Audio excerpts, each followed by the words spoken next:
All right, Ivan, for better or worse, here goes. All right. Um, Question number one. What is my age and how old do people think I am? I'm 67. In a couple of months, I'll be 68. And I would hope to think people think I'm 67 and not older than that. I think I portray a picture of youthfulness. I, try to keep myself up a little bit. So hopefully not older, maybe not younger, but hopefully not older. So question number two, a big one. What was my childhood like and how have things changed over time? My childhood was not a good childhood. I was the oldest of 6 children. Both of my parents were alcoholics. My mother was an alcoholic with mental problems. She was actually schizophrenic. My dad was alcoholic, but the quiet alcoholic, a functioning, working alcoholic. My mother got cancer when she was 12. And then in the 2 years that she was dying of cancer, continued to binge drink. And so those last 2 years were pretty horrific, actually.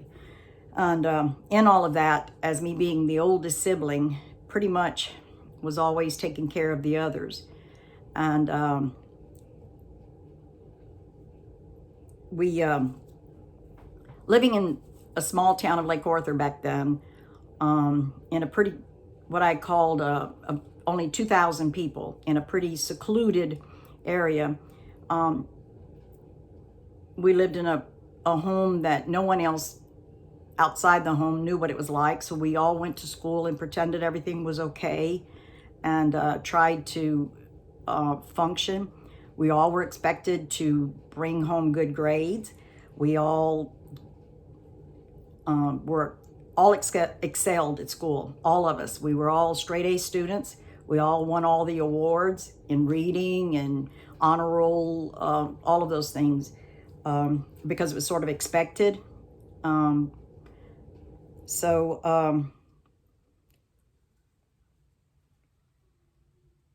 It was a completely different time back then. No one intervened. There wasn't a CPS to speak of back then. The only people that ever investigated those sort of things that was going on inside of homes were called the welfare department.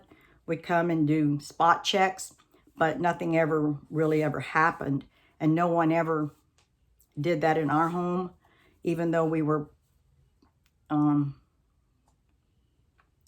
we were beaten and we were, there were things like that done to us, but no one really intervened back then. And so that wouldn't happen in today's time. If our family unit were presented the same way that today, well, absolutely, neighbors, teachers, everything would have been reported, and that wouldn't have happened. So, which leads to number 3, who were my mentors growing up? Well, it was absolutely the teachers, the school teachers, who, if they suspected, we covered it up so well that, but they were the ones that we wanted them to be proud of us. My sisters and brothers, we just, followed that line, and we just were always the teacher's pets. We got called that, among other things, but we always got called the teacher's pets because we just admired them so, because they were all pretty much women teachers, but they represented what we didn't have at home in a mother. So absolutely our mentors were the school teachers. And but then I had a grandmother also who was such an upstanding, pious Catholic person who represented to me such a good person. She had her plate full. Her husband, my grandfather, was a diabetic and had a limb missing, and was also just not a good person, but she had to take care of him. And she also helped to raise 2 of her other grandchildren. But she represented just such a loving, caring person. And so I always, whenever we got to go over there, which my mother would send us over there sometimes, go do our laundry and go do things there. And weekends we got to spend time with her and stuff. But anytime I got to be with my grandmother, I would mimic anything she would do, learning to cook, learning to keep house, anything that she would do. I just wanted to be right there under my grandma's thumb because, again, she was such a respectable, loving, caring person. She was absolutely someone that I wanted to be like. I wanted to be like my grandmother. And I wanted to be like one of those teachers in the school who were so respectable and who I knew people looked up to. And so it says, number 4, what made you choose your profession? Well, when I got married, got pregnant, got married, my first time, Ivan, I had my 2 girls, and followed, it was an abusive relationship. My first husband was a terrible person who beat on me when I was pregnant, beat on me after, didn't work. I had to work the jobs, take care of the 2 little ones. But I got out of that relationship and had to take care of those 2 little girls. Ended up meeting Jerry, and then we got custody of Donovan, his child, and then we had one together. And then at some point I wanted to go back to school, and I wanted to be a teacher. And so I went 2.5 years here to UL in education. My 2.5 years is in education. And but then it was just too hard having the 4 children at home. I was still taking care of one of my brothers, and it was just too much. And when I got out of that, along with still working at a grocery store, the A&P food store in Franklin, juggling all the things I was doing, I had to take care of my grandmother, who became really ill. And taking care of her, it was a long death. She had many strokes, and it was we had so many people coming in to help with the home health nurses and stuff. And my whole focus of what I wanted to do in life completely shifted to wanting to be an educator, to wanting to be a nurse. And when my grandmother passed away, I then went and took the CNA courses and then got into nursing. And so then the last 20 years of my life, I devoted into nursing. And that's where I became working with seniors. So that's where it completely shifted. So that's, the profession pretty much chose me because I thought I'd always be good with children, and have always worked with children and loved children. But nursing, because of, I found out that I had such a knack to, when I took care of my grandmother, how that skill for taking care of seniors was also something that was in me also. And so that's where I put the next 20 years of my life. Number 5, what motivates me to raise so many children and those that are not mine? Well, again, some of the things, Ivan, I didn't seek out. They searched me out. When my mother died when I was 14, and my father floundered, and I mean floundered. And so when I floundered myself a little bit and when I got my bearings, when I got with Jerry, there were still the last 2 brothers who needed raising. And so I took those 2 on. But having always taken care of my own siblings, always, so I pretty much finished raising those. And then when Jerry said he wanted to go get his son, because that was a relationship that was really bad over there, and again, that's just something I did. But all through my life, whether it was my nieces and nephews when my sister needed help, whether it was Michelle and Ashley when that other sister when she was really not doing well, whether it was Donna's children when my son and Donna weren't doing well, Juniper right now, it's always been I always remember back when we were in that home, Ivan, and nobody came and helped us. Nobody came and helped us. And we sure could have used the help. I think I always go back to that. I always go back to,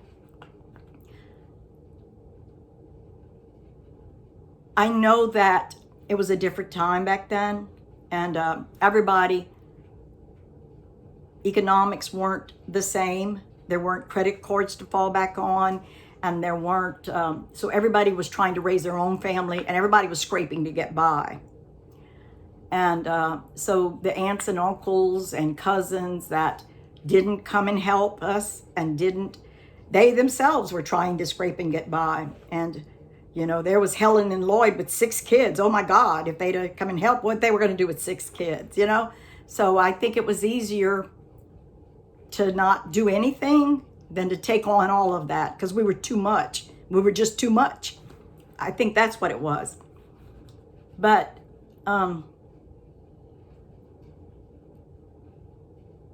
but I just remember how helpless so many times it felt to be a young kid myself.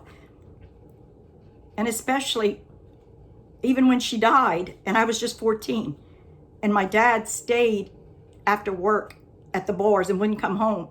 And I was 14 and I still had to feed them and dress them and get them to school and back, and then go pick up my dad from the bar and feed him and get him to bed and get him back up in the morning.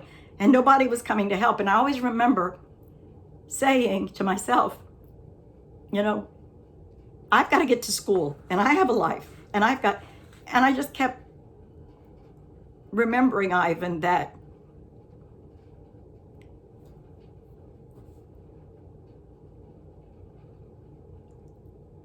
we were just kind of the forgotten ones, I guess, more or less.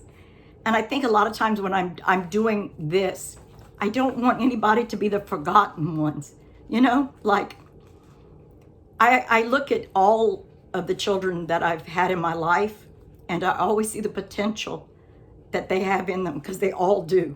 They all do. And my God, I've had some very talented and very, I mean, look at all the talents that just you're familiar with. Look at Gina's talents. Look at Sam's talents, you know. But not even just those. I look at Michelle and I look at Ashley and I look at Juniper right now, but I can go on and on and on. But I think that's been my driving factor is always, I don't think it's because I think I'm the answer. I don't ever think it's like, oh, because I'm their savior. But I think I always go back to remembering how I felt in that situation a lot of times when there were no grown-ups that were acting like grown-ups, and there needed to be some grown-ups. And I guess that's kind of sometimes what that's about. So, sorry, I got a little whatever here. I didn't mean to. So let's get back off. Okay. So, number 6. How has aging impacted your ability to raise some of these children? Well, one of the things for sure is that I get more tired, but I definitely have more patience. I have a lot more patience now than I did before. I was always so hurried before, hurried to make the money, get the thing. And now, because I am retired and I have more time, I have more patience. So definitely the compromise is that I've patience has come to me. So definitely that.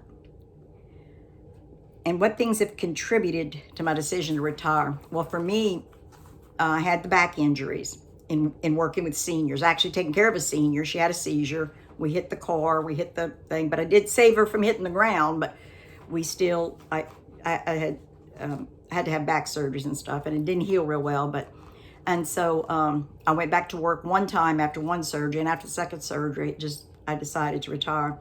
But,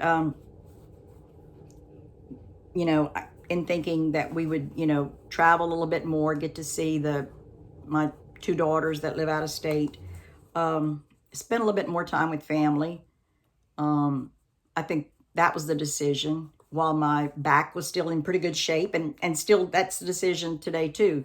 While my back still can get me around and do pretty well.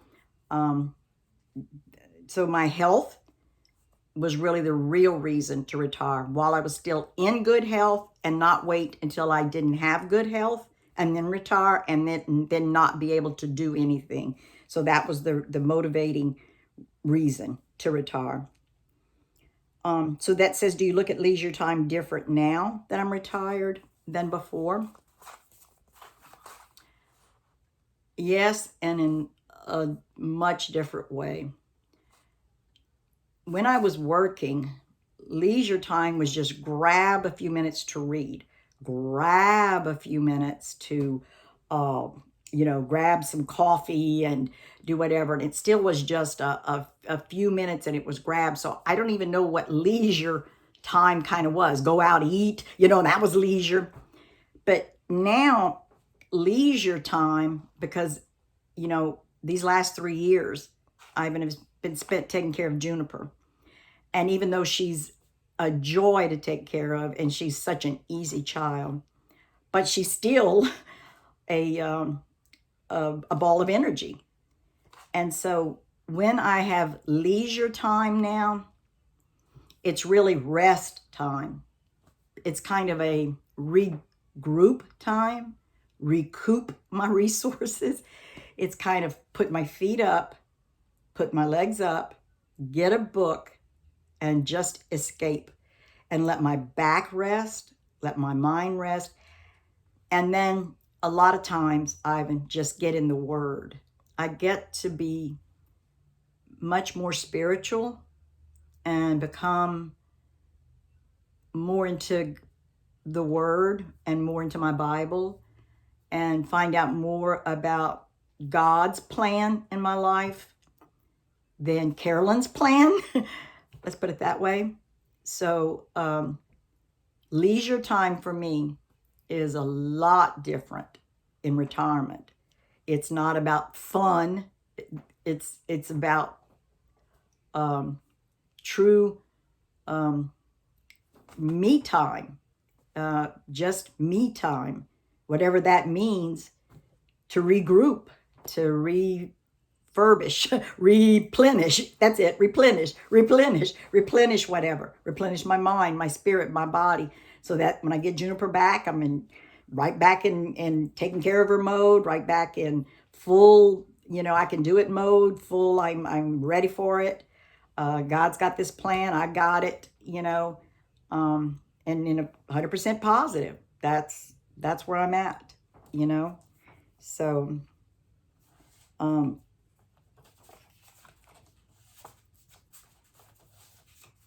I think I've answered, you know, the questions that you've asked of me in these things. One of the things about the biggest difference in the world, different now than before, that maybe I didn't say too, is that when I was growing up, and in the kind of world that I grew up in, I'm almost 70 now, and back then it was such a world that people didn't talk about childhood abuse. You didn't talk about alcoholic parents. You didn't talk about, you know, those were secrets. And everyone and everybody covered for everybody. You just didn't. I never told anybody till I was in the 10th grade and my mother was dying about it. The shame of it all, and no one. Whereas today, and thank God, we live in a world and whatever today that we can so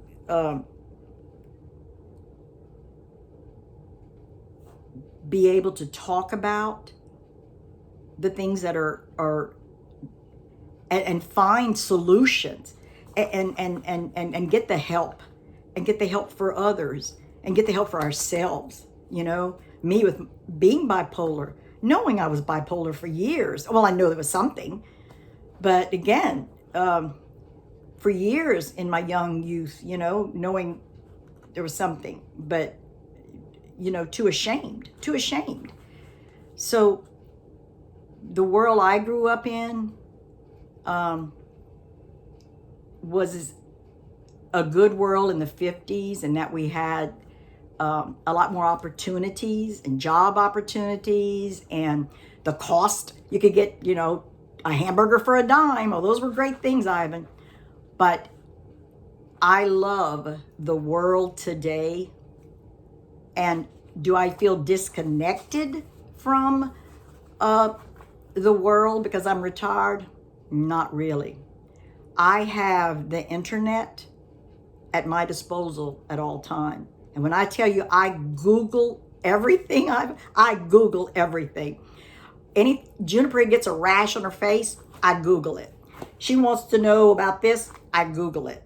Jerry can't fix something on the car, I Google it. I have more time to read about things in my world. I know more about economic things in the world. I don't understand the world I'm in a lot of the time. I'm much more understanding about the world I'm in, and thank God I am. I'm much more loving of the world I'm in, but I don't feel disconnected. I feel much more connected. Being retired and having this internet at my disposal at all times. It's right there on my phone. I reach down and I'm connected to the world and at anything I want. And that's good. I'm connected to my children on Facebook if I want to, the grandchildren. And so I don't feel disconnected being retired. I miss the people I work with. I miss, you know, getting to the homes, home health, getting into their homes somewhat. But I don't really feel disconnected, so no. And I feel that if the seniors that don't take advantage of technology, then yes, they're putting themselves at a disadvantage. Absolutely, but they're doing it to themselves. If they don't, like at our church that puts out these links, you know, that we can ourselves, you know, even during this whole pandemic, they put out the links for all the different groups that we could join, all these little small cell groups, and that we could stay connected with. So we didn't need to feel disconnected when you actually couldn't even go to church physically and stuff. So people that are disconnected and feel that way, they do it by their own choosing, I feel. Because with one simple, inexpensive phone, and some internet, you can be connected to the whole world.